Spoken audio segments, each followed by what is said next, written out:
إلا بالله العلي العظيم أعوذ بالله من الشيطان اللعين الرجيم بسم الله الرحمن الرحيم الحمد لله رب العالمين والعاقبة للمتقين والجنة للمطيعين والنار للملحدين والصلاة والسلام على مولانا مولى الثقلين بالقاسم محمد وآلہ الطیبین الطاہرین المعصومین المظلومین ولعنۃ اللہ علی اعدائہم اجمعین من لیلنا ھذا الی قیام یوم الدین بعد قال اللہ تبارک و تعالی فی کتابہ المبین بسم اللہ الرحمن الرحیم قد جاءکم من اللہ نور و کتاب مبین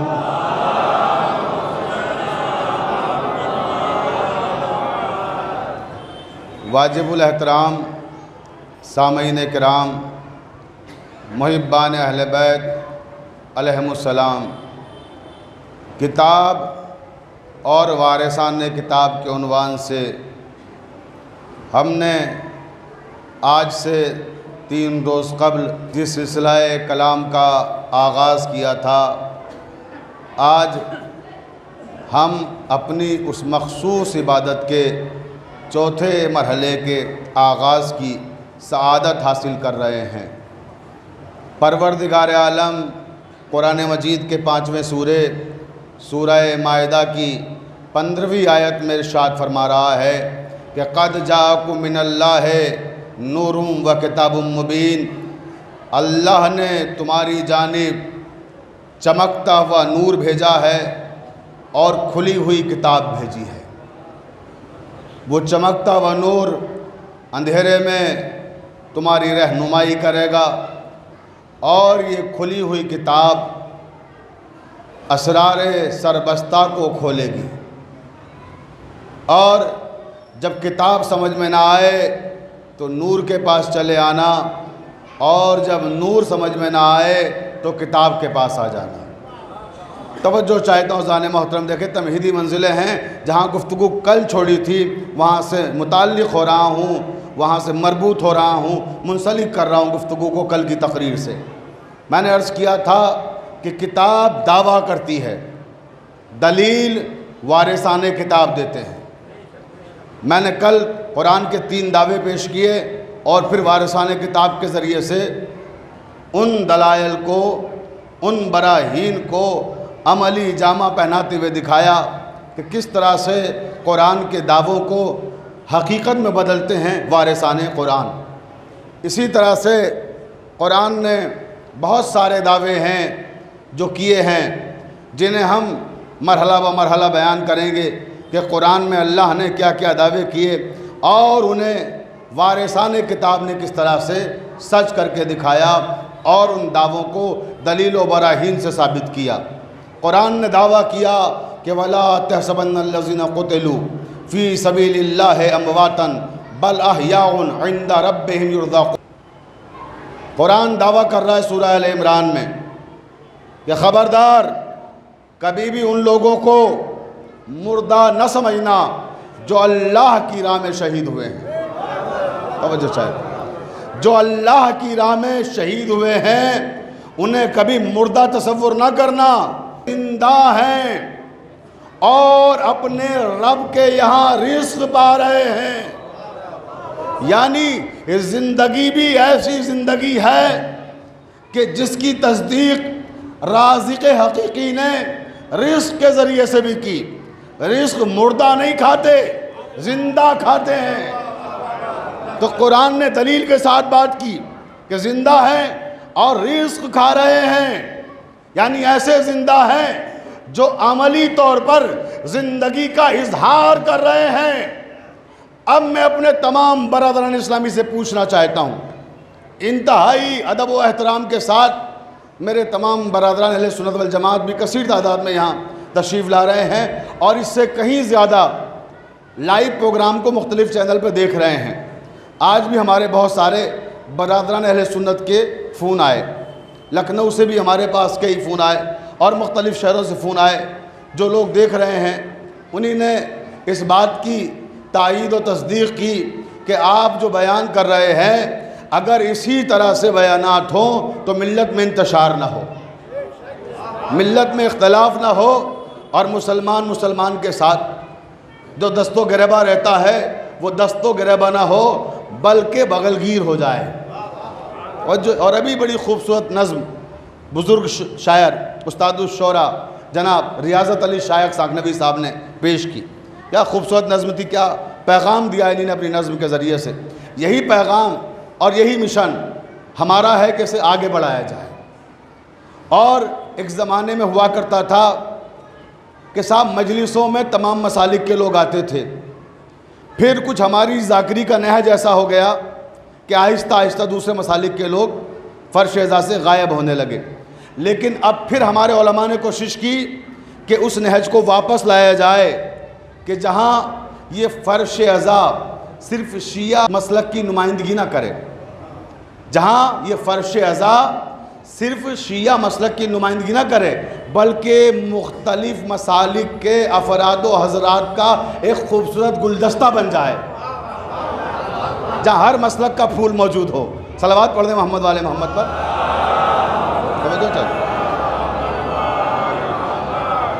تو وَلَا تَحْسَبَنَّ الَّذِينَ قُتِلُوا، خبردار جو لوگ اللہ کی راہ میں شہید ہوئے ہیں، جنہی نے اللہ کی راہ میں جان دی ہے، انہیں کبھی مردہ گمان نہ کرنا، وہ زندہ ہیں۔ اب قرآن مجید نے، کتاب نے ایک دعویٰ کیا کہ شہید زندہ ہے، اب ثابت کون کرے؟ بھئی توجہ چاہتا ہوں، یہ تو دعویٰ ہے نا، دلیل نہیں پیش کی قرآن نے تو کہا زندہ ہے، اب دلیل کون دے گا؟ جو وارثان کتاب ہیں، اب وہ اسے ثابت کر کے دکھائیں گے، ورنہ خدا کی قسم تمام حافظان قرآن دیوار کعبہ سے سر ٹکرا کر مر جائیں، یہ ثابت نہیں کر سکتے کہ شہید زندہ ہے۔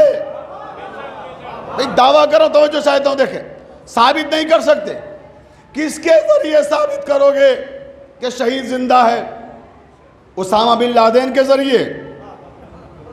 بھئی توجہ فرما، میں اپنے تمام مسالک کے بھائیوں سے گفتگو کر رہا ہوں کہ مجھے بتاؤ انصاف کے ساتھ، عدل کے ساتھ تدبر کرو، تفکر کرو کہ کس کے ذریعے ثابت کرو گے کہ قرآن کی آیت جو دعویٰ کر رہی ہے شہید زندہ ہے، تو کیا اسامہ بن لادن کے ذریعے ثابت کرو گے کہ شہید زندہ ہے، یا پھر صدام حسین کے ذریعے ثابت کرو گے کہ شہید زندہ ہے، یا پھر قذافی کے ذریعے ثابت کرو گے کہ شہید زندہ ہے؟ کیونکہ ہمارے برادران اسلامی نے جب یہ حضرات مرے تو انہیں بھی شہید لکھا۔ توجہ چاہتا ہوں، میں اپنے تمام مسلمان بھائیوں کی توجہ چاہتا ہوں اس مرحلے پر کہ ذرا غور کریے، شہید کوئی ایسا تمغہ نہیں ہے کہ جسے جس کے چاہا ماتھے پہ لگا دیا، یہ کوئی اسٹیکر نہیں ہے کہ چھٹایا اور لگا دیا، یہاں سے اٹھایا وہاں لگا دیا۔ ارے یہ بہت بڑا شرف ہے، یہ بہت بڑا اعزاز ہے جو قدرت کی طرف سے عطا ہوتا ہے۔ شہادت اسے نصیب ہوتی ہے جسے اللہ چاہتا ہے، ورنہ بہت سے لوگ ایسے ہیں کہ جو میدان جنگ میں موجود رہے اور شہادت ان کا مقدر نہ بن سکی، اور بہت سے لوگ گھروں پہ بیٹھے ہوئے تھے، اپنے گھروں میں موجود تھے اور میدان جنگ میں آئے اور شہید ہو گئے۔ کربلا میں بھی ایسی بہت ساری مثالیں ہیں، ابھی جب مصائب کی منزل سے قریب آؤں گا تو میں پیش کروں گا۔ جو گھروں میں بیٹھے ہوئے تھے ان کا مقدر شہادت بن گئی، اور جو امام کے ساتھ تھے وہ ایسے بدقسمت تھے کہ راستے سے واپس ہو گئے۔ ایسے بہت سارے واقعات آپ کو مل جائیں گے۔ مکہ معظمہ تک امام حسین کے ساتھ بہت سارے لوگ آئے تھے۔ توجہ، مدینے سے جب نکلے تھے تو کارواں کی شان کچھ اور تھی، مکے آئے تو انداز بدل گیا، کربلا تک پہنچے تو بالکل بدل گیا انداز۔ تو اس لیے شہادت ایک عظیم نعمت ہے جو اللہ کی طرف سے عطا ہوتی ہے۔ اب اگر اجازت دیں تو لیجئے قرآن سے دلیل بھی سن لیجئے کہ شہادت اللہ کی طرف سے عطا ہوتی ہے اور نعمت ہے، ہر ایک کا مقدر نہیں ہوتی۔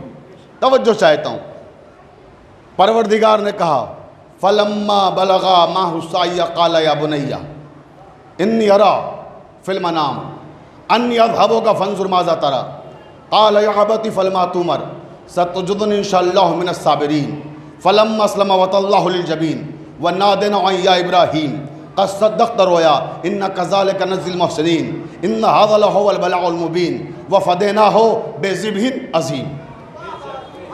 بھئی دیکھیے، یہ ثابت کر رہا ہوں کہ شہادت مقدر والے کو ملتی ہے، ہر ایک کو نہیں۔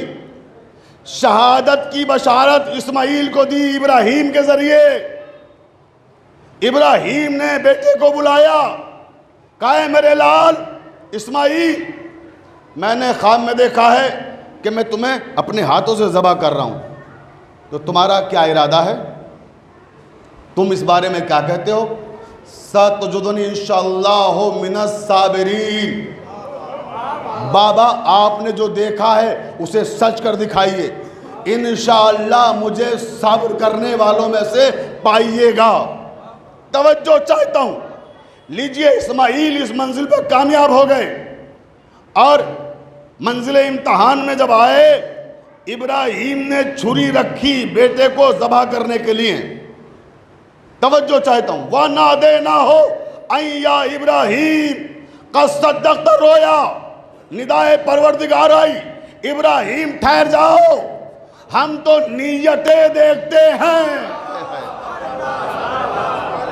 ہم تو نیتیں دیکھتے ہیں، یقیناً تم تو اس امتحان میں کامیاب ہو گئے کہ تم نے اسماعیل کو قربان گاہ میں لا کر وہ سخت امتحان کہ جہاں بیٹے کی گردن پہ باپ کو چھری رکھنا ہو اور وہ بھی ذبح کرنے کے لیے، آپ نے اس حوصلے کا اظہار کر دیا۔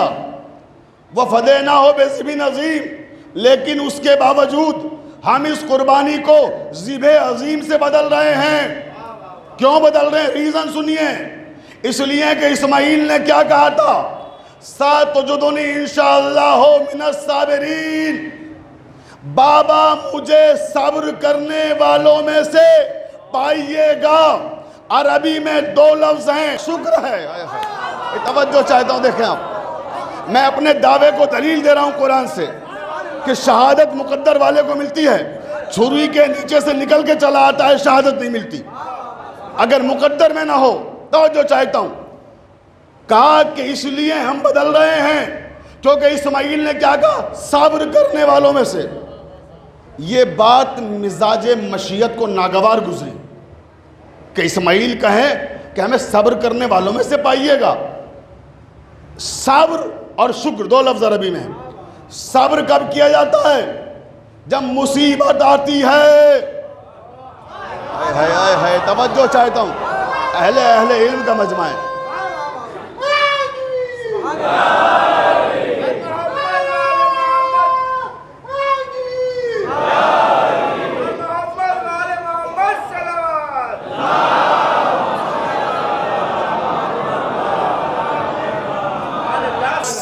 صبر کب کیا جاتا ہے؟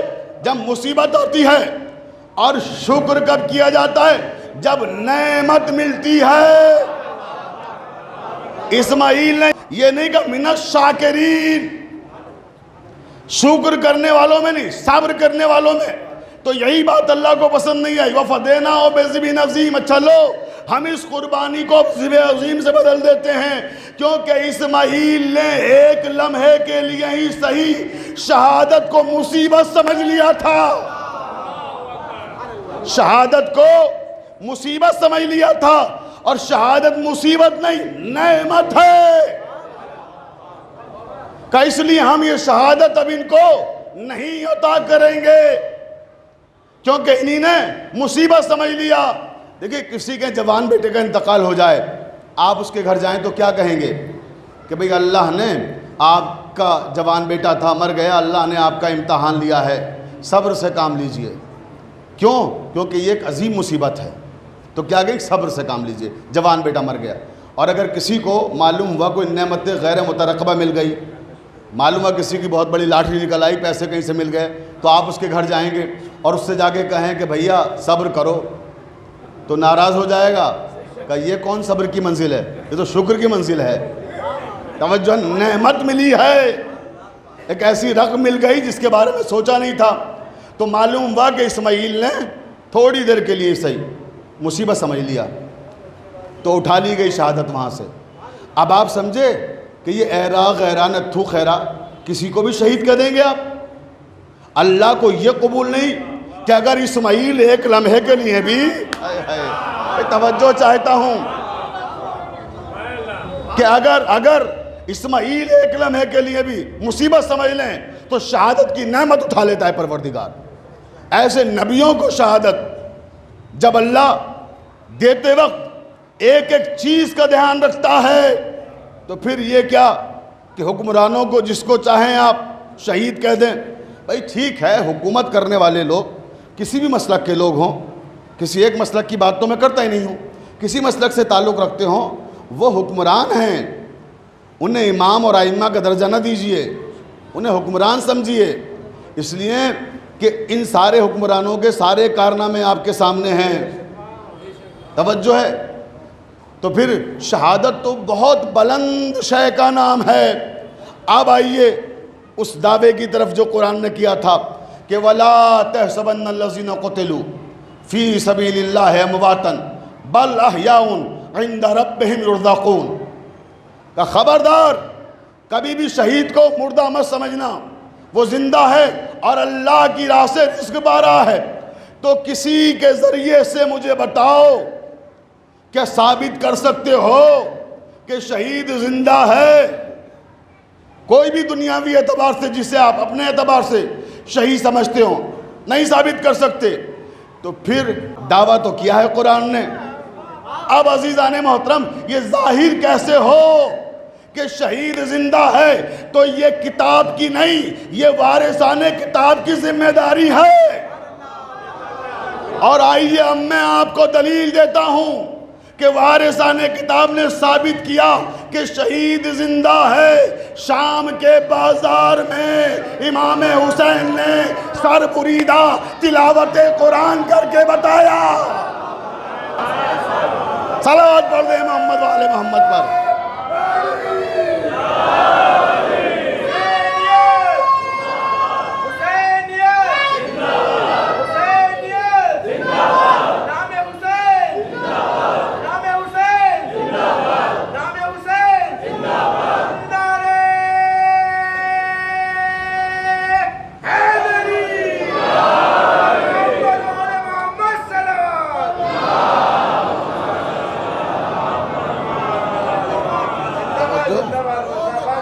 تو نو کے نیزہ پر کٹے ہوئے سر سے تلاوت قرآن کر کے بتایا کہ شہید زندہ ہے۔ وَلَا تَحْسَبَنَّ الَّذِينَ قُتِلُوا فِي سَبِيلِ بَلْ أَحْيَاءٌ عِنْدَ رَبِّهِمْ يُرْزَقُونَ۔ دلیل دی ہے امام نے نو کے نیزہ پر تلاوت کر کے کہ شہید زندہ ہے۔ اور یہی وجہ ہے کہ خواجہ محی الدین چشتی کو بھی کہنا پڑا کہ حسین محافظ دین نہیں، اصل دین ہے۔ شاہ است حسین، بادشاہ است حسین، دی است حسین، دی پناہ است حسین، سردار نداد دست در دست یزید، حقا کے بنا لا الہ است حسین۔ توجہ ہے؟ تو یہ ہے حسین کہ جو دین نہیں، دی پناہ ہے، یہ وہ ہیں کہ جو بنا لا الہ ہیں۔ جو خواجہ محی الدین چشتی کی ربائی ہے جس کی میں نے ابھی قرأت کی، یہ بڑی عام فہم اور بڑی مشہور ربائی ہے، لیکن اس میں بڑے معنی اور مفاہیم کے سمندر ہیں جو موجزن ہیں۔ کبھی اس پر غور کیجئے گا، ایک ایک لفظ اپنے آپ میں جہان معنی رکھتا ہے۔ اب کیونکہ میرا یہ موضوع نہیں ہے، میرا سبجیکٹ جو ہے میں اس کی طرف آنا چاہتا ہوں تیزی سے، انشاءاللہ پھر کبھی اس پہ گفتگو ہوگی کہ امام حسین وہ ہیں کہ جنہوں نے نو کے نیزہ پر تلاوت کر کے یہ بتا دیا کہ شہید زندہ ہوتا ہے. تبھی تو آپ زیارت وارثہ میں پڑھتے ہیں السلام علیکہ یا وارثہ آدم صفوت اللہ. توجہ ہے نا؟ کیا دین کے وارث نہیں، آدم کے وارث بن گئے. آدم کیا ہے؟ اساس دین. بھئی السلام علیکہ یا وارثہ نوح نبی اللہ. آپ کہتے ہیں نا زیارت وارثہ میں مسلسل جب زیارت کے کلمات کو پڑھتے ہیں السلام علیکہ یا وارثہ ابراہیم خلیل اللہ، السلام علیکہ یا وارثہ موسیٰ کلیم اللہ، السلام علیکہ یا وارثہ عیسیٰ روح اللہ، السلام علیکہ یا وارثہ محمد حبیب اللہ. توجہ نا؟ یعنی سارے نبیوں کا وارث حسین ابن علی. کیوں؟ کیونکہ یہی تو وارث کتاب بھی ہے. توجہ ہے نا؟ اور یہی وارث دین اور یہی وارث انبیاء ہے. اور اب عزیزان محترم بات السلام علیکہ یا وارثہ آدم صفوت اللہ تک آ گئی تو پھر یہ جملے بھی سنتے جائیں میرے نوجوان اور اپنے ذہنوں میں محفوظ کر لیجئے گا کہ آدم پروردگار عالم نے انہیں جنت سے نکالا. فرق سمجھ لیجئے کہ حسین وارث انبیاء ہیں مگر ایک عجب شان کے ساتھ. ایسی شان انہیں پروردگار نے عطا کی ہے کہ جن کے وارث ہیں ان سے بھی ممتاز و منفرد ہیں.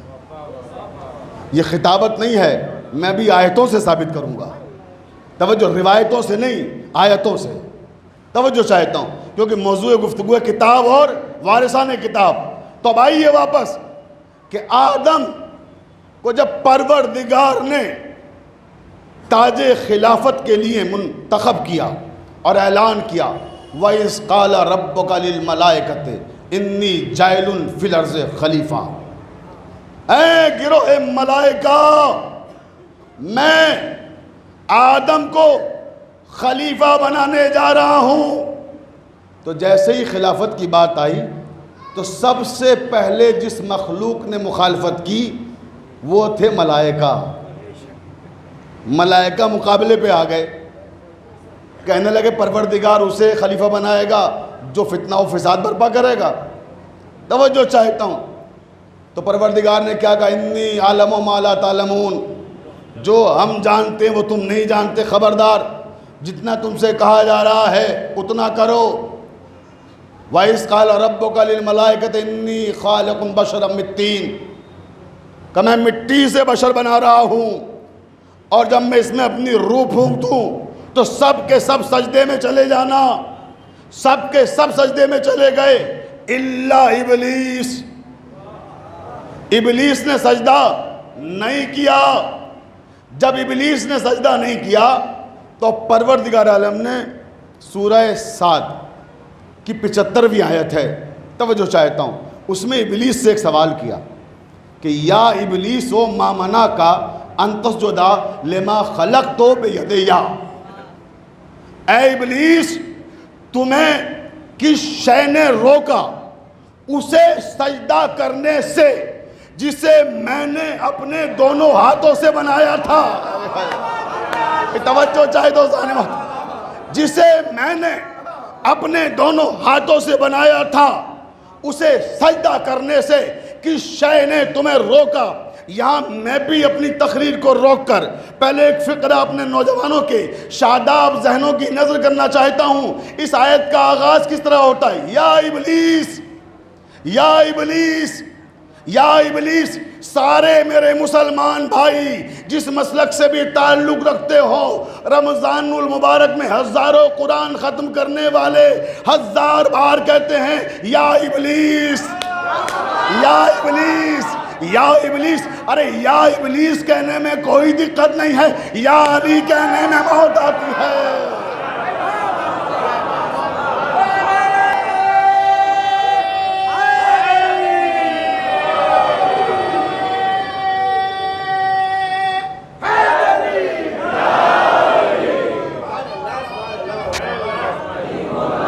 علی مولا، مل کے بولے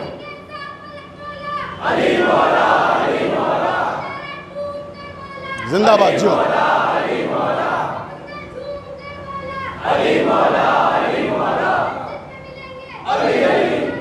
سب مل کے جواب دے بچے.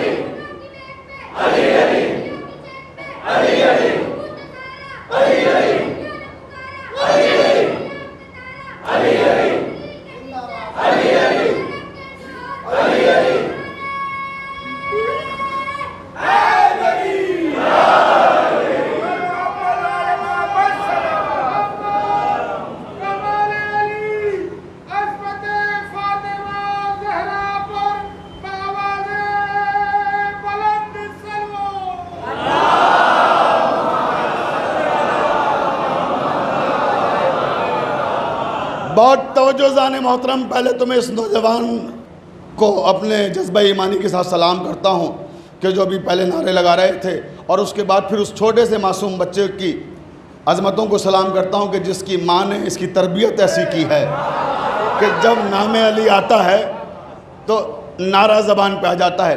اور یہ مجلس ایسی تربیت گاہ ہیں، یہاں بچوں کو بھی معلوم ہے کہ کون سے محل اور کون سے موقع پر نعرہ لگانا ہے. بہت توجہ، اس بچے کی نظر کر رہا ہوں. یہ 2 مصرے، یہ رزم و بزم کی باتیں ہیں، اس کو ہم سمجھتے ہیں. بھئی یہ مجلسیں دیکھیں، تربیت گاہ ہیں، چھوٹے چھوٹے بچوں کو بھی ہم تربیت دیتے ہیں، کہاں نعرہ لگانا ہے، کہاں نہیں لگانا، کہاں نبی کا نام لینا ہے، کہاں علی کا نام لینا ہے. توجہ چاہتا ہوں، یہ رزم و بزم کی باتیں ہیں، اس کو ہم سمجھتے ہیں. کہاں نعت نبی پڑھیے، کہاں نعت علی پڑھیے.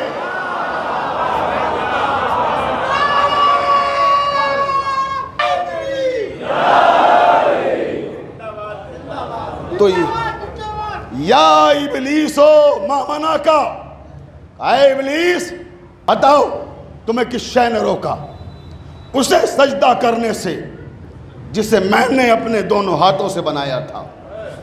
تو ابلیس کا جواب سنیں. ابلیس کہتا ہے پروردگار میں افضل ہوں، یہ مفضول ہے. اس نے بڑی منطقی دلیل دی، میں افضل یہ مفضول. اللہ کہتا ہے تم کیسے افضل ہو، یہ کیسے مفضول ہے. ابلیس کہتا ہے پروردگار تو نے مجھے نار سے بنایا ہے اور اسے خاک سے بنایا ہے. یہ مٹی سے بنا ہے اور میں نار سے آگ سے بنا ہوں، تو دونوں کی فطرتیں الگ الگ ہیں.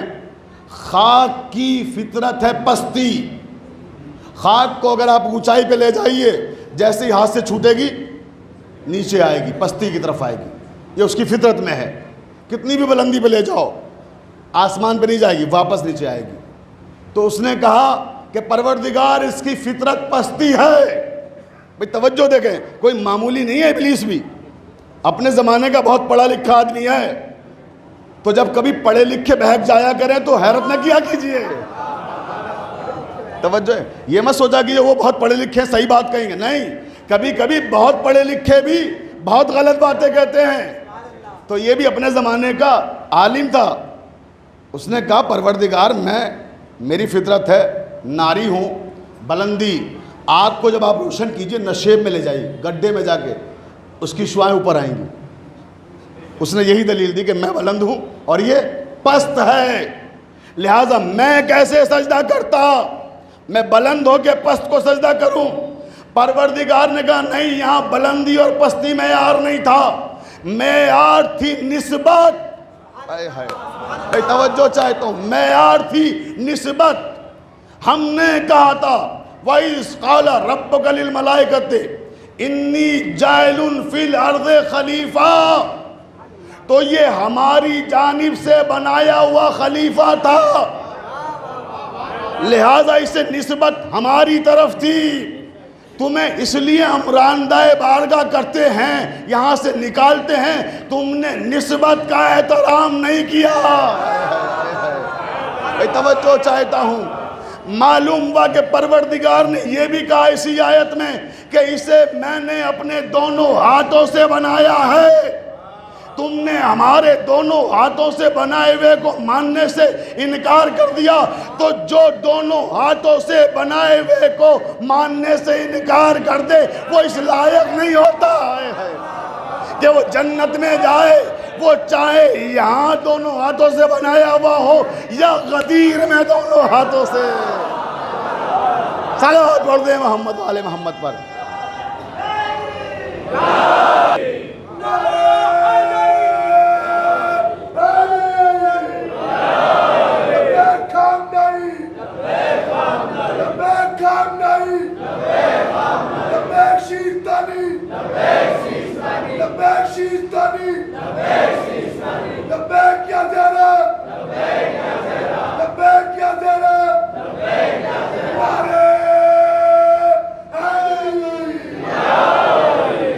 بہت توجہ زانے محترم، ابلیس وما منع کا، اے ابلیس کس شے نے تمہیں منع کیا؟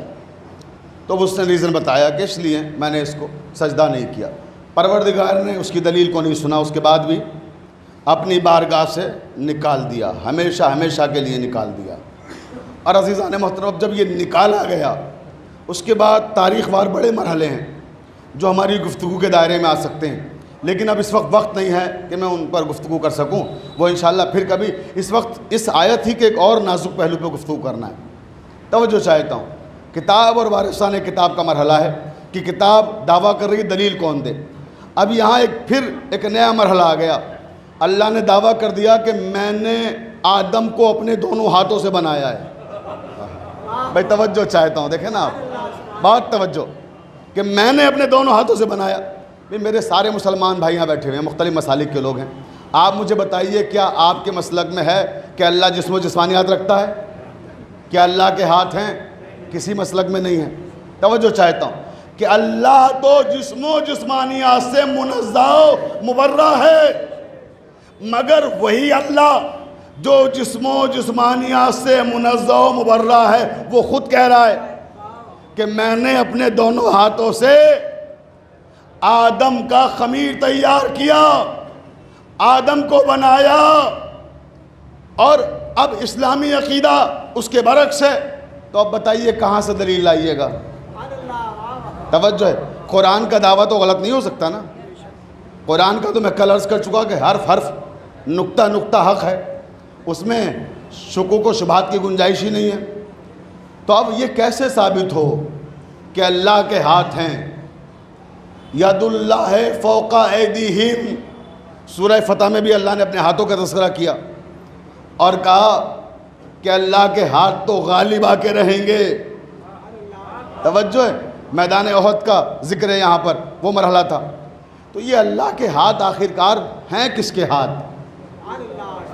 جو آدم کا خمیر بھی تیار کر رہے ہیں۔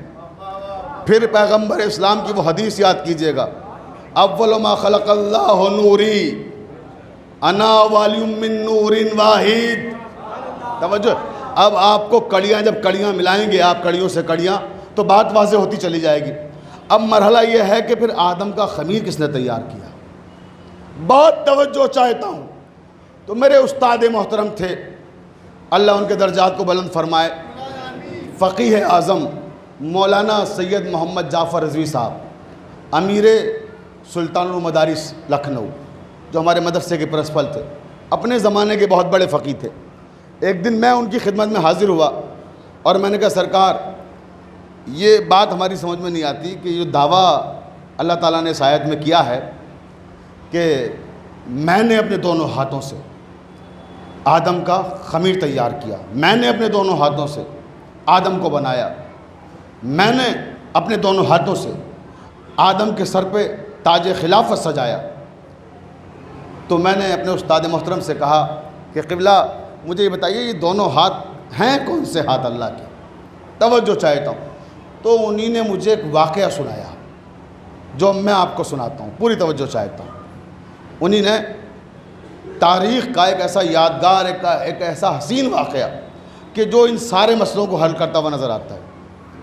انہی نے کہا، اپنے استاد کا انہی نے حوالہ دیا کہ جب وہ نجف اشرف میں پڑھتے تھے، توجہ چاہتا ہوں، نجف اشرف میں جب ان کی طالب علمی کا زمانہ تھا تو کہنے لگے اتفاق کی بات ہے، دیکھو یہی سوال تمہارے ذہن میں آیا، یہی میرے بھی آیا تھا، کہ میں نے اپنے استاد سے پوچھا تھا، تب میرے استاد نے انہوں نے پورا عربی کا، وہ عربی میں پورا واقعہ سنایا مجھے، جو میں اس وقت آپ کو اردو میں سنا رہا ہوں۔ دامن وقت میں اتنی گنجائش نہیں ہے کہ میں گفتگو کو مزید پھیلاؤں، اور وہ پورا میں نے اپنی کتاب میں بھی لکھا ہے، جو میری کتاب ہے ارتباط نبوت و امامت، اس میں نے اس واقعے کا اپنے استادی کے حوالے سے ذکر بھی کیا ہے۔ توجہ چاہتا ہوں، تفصیل کسی کو جاننا ہو تو وہ میری کتاب کا مطالعہ کر سکتا ہے۔ میں اجمال کے ساتھ مرحلہ بمرحلہ اپنے موضوع سے قریب آ رہا ہوں، پوری توجہ۔ کہنے لگے کہ وفات پیغمبر کے بعد یہ خیال رکھیے گا کہ دونوں ہاتھوں سے کس نے آدم کے سر پر تاج خلافت سجایا، دونوں ہاتھوں سے کس نے آدم کا خمیر بنایا جس سے وہ وجود میں آئے۔ تو کہنے لگے کہ جب وفات پیغمبر ہو گئی تو جناب سیدہ بہت روتی تھی، بابا کو یاد کر کے بہت گریا کرتی تھی، ابھی مصائب کی منزل میں نہیں ہوں، بہت گریا کرتی تھی، بہت روتی تھی۔ مولا کائنات سمجھاتے تھے حوصلے سے کام لیں، صبر کریں، لیکن ظاہر سی بات ہے جس کا بابا افضل المرسلین ہو، خاتم النبین ہو، ایسے باپ کے بچھڑنے کے بعد کون بیٹی ہے جو ہر لمحہ نہ روئے؟ تو بیت الحزن مولا کائنات نے بنوایا تھا، رونے کے لیے ایک الگ کمرہ بنوایا تھا، کیونکہ مدینے والے شکایت کرتے تھے مولا سے کہ ان کے رونے سے ہماری نیندیں خراب ہوتی ہیں۔ تو شہر سے باہر جو آپ زیارت کو گئے ہوں گے مدینہ منورہ، تو جہاں پر جنت البقیع ہے اس سے تھوڑے فاصلے پر بیت الحزن بھی۔ تو ایک دن جب گھر میں آئے تو کیا دیکھا، سیدہ رو رہی ہیں بیٹھی ہوئی۔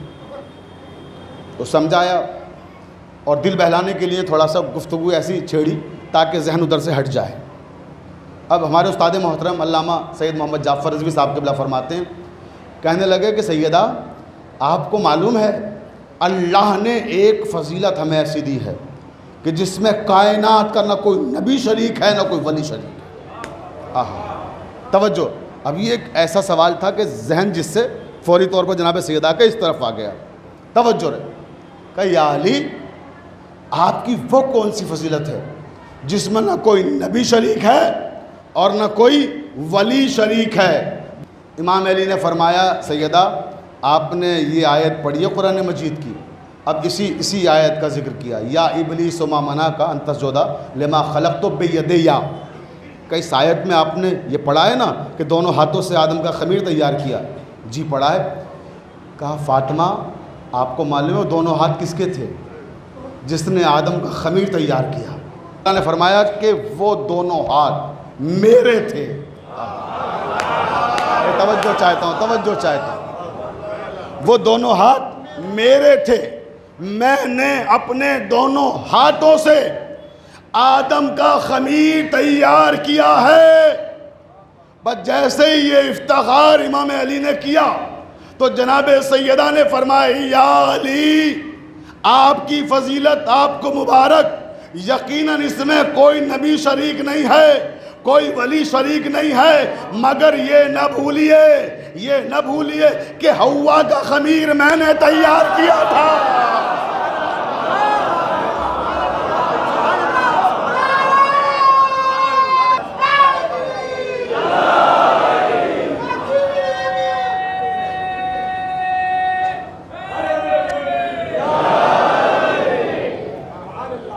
کہ یا علی یہ بھی تو یاد ہوگا نا آپ کو کہ حوا کا خمیر کس نے تیار کیا ہے؟ حوا کا خمیر میں نے اپنے دونوں ہاتھوں سے تیار کیا ہے۔ اس مرحلے پر پہنچ کر جب میرے نوجوان پوری طرح سے شاداب ہیں اور ان کے ذہن الحمدللہ بلندیوں کا سفر کر رہے ہیں، اس مرحلے پر میرا جی چاہتا ہے ایک جملہ پھر ان کی نظر کروں کہ یہ حوا کون ہے؟ حوا ساری کائنات کی عورتوں کی ماں، کائنات کی ہر عورت کسی مذہب کی بھی ہو کس کے ذریعے سے وجود میں آئی؟ حوا کے ذریعے سے، اصل جا کے حوا سے ملے گی۔ توجہ ہے، تو حوا ساری کائنات کی عورتوں کی ماں ہے۔ اب عزیزان محترم حوا کا خمیر کس نے تیار کیا؟ حسنین کی ماں نے۔ بھائی فرق سمجھیں، تمہاری ماؤں میں اور حسنین کی ماں میں فرق کیا ہے؟ بھئی یہ حسنین کی ماں ہے جنہی نے حوا کا خمیر تیار کیا، اور تمہاری اور ہماری ماں کون ہے؟ حوا ہے۔ تو حوا افضل ہوئی یا فاطمہ؟ کا فاطمہ افضل ہے، جس نے خمیر تیار کیا وہ افضل ہے، جس کا خمیر تیار ہوا وہ مفضول ہے۔ تو اب عزیزان محترم یہ ساری کائنات کی عورتیں بنات حوا ہیں، حوا کی بیٹیاں ہیں، تو جب ان کی ماں فضیلت میں فاطمہ کا مقابلہ نہیں کر سکتی تو پھر یہ کیا مقابلہ کریں گی؟ صلوات پڑھ دیں محمد والے محمد پر۔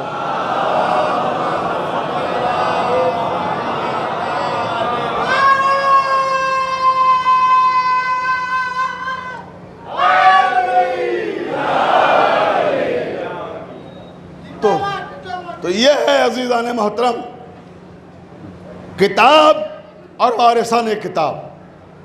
کتاب دعویٰ کرتی ہے، کتاب نے دعویٰ کیا کہ دونوں ہاتھوں سے خمیر تیار کیا، وارثان کتاب نے ثابت کیا کہ ہم نے تیار کیا ہے۔ اور اب میں گفتگو کو یہاں روک رہا ہوں کیونکہ آج کی حد تک میرا وقت تمام ہو گیا ہے۔ انشاءاللہ جہاں گفتگو آج روک رہا ہوں یہیں سے کل شروع کروں گا پھر، کہ کتاب دعوے کیا کر رہی ہے اس مرحلے پر، اور وارثان کتاب دلیل کس طرح سے دے رہے ہیں۔ آج کی حد تک بس گفتگو کو یہاں روک رہا ہوں۔ آج محرم کی 3 تاریخ ہو گئی ہے۔ محرم کی 3 تاریخ کا مطلب ہے کہ امام حسین اپنے سار کے ساتھ کربلا پہنچ چکے ہیں۔ یہ قافلہ حسینی 2 محرم کو کربلا کی سرزمین پر وارد ہوا تھا۔ 2 محرم جب یہ کربلا کی سرزمین پر پہنچے ہیں تو روایتوں میں ہے کہ امام نے ایک کے بعد ایک رہوار بدلے، 6 گھوڑے بدل لیے، کوئی گھوڑا قدم بڑھانے کے لیے تیار نہ ہوا تو امام ٹھہر گئے اور کہا عباس ذرا پاس کی بستی والوں کو بلاؤ۔ پاس میں قبیلہ بنی اسد کا گاؤں تھا، وہ لوگ آ گئے۔ امام نے پوچھا کہ قبیلہ بنی اسد کے لوگوں اس سرزمین کا نام کیا ہے؟ کسی نے کہا یقال لہا شط فرات، کا فرزند رسول اسے شط فرات کہتے ہیں۔ امام نے کہا اچھا اس کا کوئی اور نام بھی ہے؟ یقال لہا نینوا، کا فرزند رسول اسے نینوا بھی کہتے ہیں۔ امام نے فرمایا کوئی اور نام بھی ہے اس کا؟ یقال لہا ارض کرب بھلا، کا اسے کرب بھلا بھی کہتے ہیں۔ بس جیسے ہی کا کرب بھلا بھی کہتے ہیں کہ بس عباس قافلے کو روک دو، یہی ہمارا مقتل ہے، یہی ہمارا مدفن ہے۔ قبیلہ بنی اسد سے 4 میل زمین 60,000 درہم دے کر خرید لی، اور زمین خریدنے کے بعد انہیں وصیتیں کر دیں کہ دیکھو ہمارے مرنے کے بعد ہمیں دفن کر دینا، لشکر یزید اپنے کشتہائے نجس کو دفن کر جائے گا اور ہمارے لاشیں بے گور و کفن پڑے رہیں گے، اور ہمارے مرنے کے بعد ہماری قبروں کے آس پاس زراعت نہ کرنا، کھیتی نہ کرنا، اور اگر کوئی ہمارا نشان قبر پوچھتا ہوا آ جائے تو اسے ہماری قبر کا نشان بتا دینا، اور 3 دن تک اپنا مہمان رکھنا۔ عزادارو آپ نے سن لیا آقا حسین کو آپ کی کتنی فکر ہے کہ میرا ظاہر آئے تو اسے مہمان رکھنا۔ مولا کوئی غم نہ دیں آپ کو سوائے غم حسین کے، آپ حق گریہ ادا کر رہے ہیں۔ آج جس شہید کا تابوت اٹھے گا وہ ہے زہیر ابن قین۔ عزادارو سنو گے زہیر ابن قین کون ہے؟ پہلے زہیر ابن قین کا تعارف کرا دوں، اس کے بعد پھر مصائب کی منزل سے قریب ہو چکا ہوں۔ صرف 2 جملے سنیں کہ زہیر ابن قین ہے کون۔ زہیر ابن قین امام کے عقیدت مند نہیں تھے، امام حسین کے چاہنے والے نہیں تھے، یہ کوئی بچپنے کے دوست حبیب کی طرح سے نہیں ہیں، ان سے مسلم ابن اوسجا کی طرح گھریلو تعلقات نہیں ہیں، یہ ایک اجنبی شخص ہے۔ زہیر ابن قین ایک اجنبی شخص ہے، نہ یہ مولا کے ساتھ مدینے سے آئے، نہ ان کی ملاقات مکے میں ہوئی۔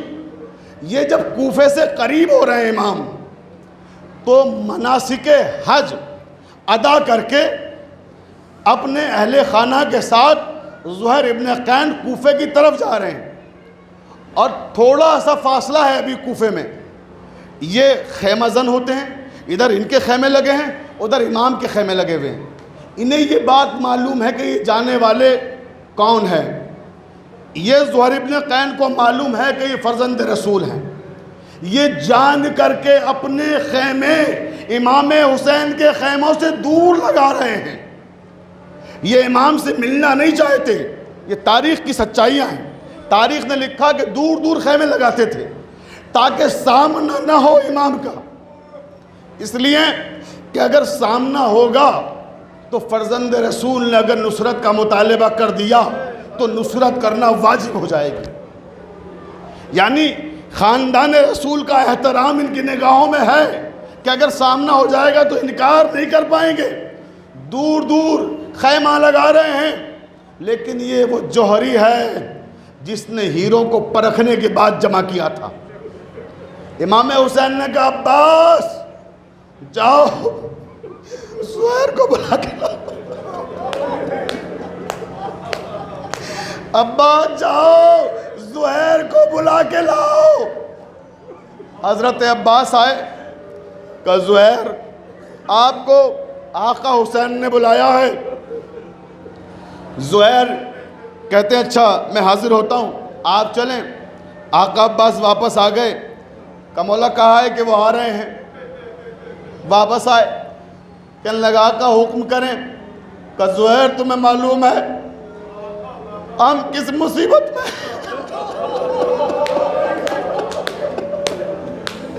مولا کوئی غم نہ دے صدر آپ کو سوائے غم حسین کے۔ کہ زہر تمہیں معلوم ہے ہم کسی مصیبت میں ہیں۔ زہر کہتے آقا میں آپ کی نصرت کا وعدہ کرتا ہوں، جب تک میں زندہ رہوں گا آپ پہ آنچ نہ آنے دوں گا۔ عزاداران مظلوم کربلا کے میدان میں کس شان سے شہادت پیش کی ہے زہر نے سنو گے۔ بآخری منزل مجلس تمام ہو رہی ہے، امام نے فرمایا کہ ظہر کی نماز کے لیے صف آراستہ کی جائیں۔ مولا سننے کی طاقت دے اور میں پڑھ سکوں یہ جملے۔ کہ ظہر کی نماز کا وقت ہے، نماز کے لیے صف آراستہ کی جائیں۔ نماز کے لیے صف آراستہ کی جا رہی ہیں، اور ادھر لشکر یزید میں 4000 تیر انداز تیر کمان میں لگائے ہوئے کھڑے ہوئے ہیں۔ ادھر حسین نماز کا آغاز کریں اور ادھر سے تیروں کی بارش کا آغاز ہو۔ کون ہے جو ان تیروں کا مقابلہ کرے گا؟ سعید ابن عبداللہ آگے بڑھے، کہ مولا میں آگے بڑھ کے تیروں کو اپنے سینے پہ روک لوں گا، آپ نماز پڑھیں۔ زہر ابن قین آئے، مولا شب عاشور جب آپ نے کہا تھا جاؤ مجھے کسی کی ضرورت نہیں ہے، آپ نے چراغ بجھا دیے تھے، تو میرا جملہ یاد ہے نا میں نے کیا کہا تھا؟ مولا میں نے کہا تھا کہ 1000 بار بھی زندہ کیا جائے، 1000 بار موت آئے تو یہ زہر جان قربان کر دے گا۔ عزاداران مظلوم کربلا بس کہتے ہیں مولا میں اپنے سینے پہ ان تیروں کو رکھوں گا۔ اب روایت کی فکریں، امام نے ظہر کی نماز شروع کی، 4000 تیر اندازوں نے تیروں کی بارش شروع کی۔ ادھر سعید کبھی اپنے سینے پہ تیر روکتے ہیں، کبھی زہر اپنے سینے پہ تیر روکتے ہیں۔ امام کی نماز تمام ہوئی، ادھر سعید گرے ادھر زہر گرے۔ امام کی آگوش میں کبھی سعید کو دیکھتے ہیں کبھی زہر کو دیکھتے ہیں۔ ایک مرتبہ زہر کہتے ہیں آقا مجھے ایسا محسوس ہو رہا ہے جیسے میرے قدموں میں کوئی کھڑا ہوا ہے۔ مولا میرے قدموں میں کوئی ہے، میرے قدموں میں کوئی ہے۔